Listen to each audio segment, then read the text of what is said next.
C'est la mission archéologique suisse franco-soudanaise de Kerma Doukigel qui vient de publier ce livre. Il s'intitule « Les temples égyptiens de Panébès, le jujubier à Doukigel dans le Soudan ». En fait, on vient de découvrir beaucoup plus au sud de l'ancien grand empire égyptien, on vient de découvrir les vestiges d'une civilisation hautement technologique qui vient d'être déterrée du sous-sol du Soudan.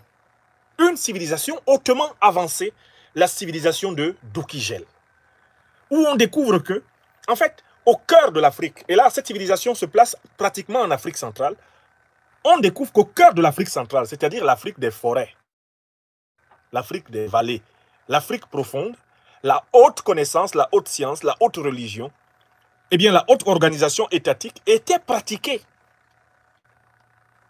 Ce n'est pas simplement dans la partie, on va dire, nord, donnant vers le Moyen-Orient de l'Afrique, que la civilisation africaine s'est développée.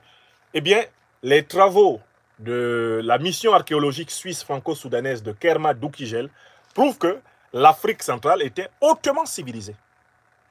L'Afrique centrale, la région soudanienne, qui englobe le Soudan actuel, le Sud-Soudan actuel, le Centrafrique, le Cameroun, le Tchad, cette région était hautement civilisée.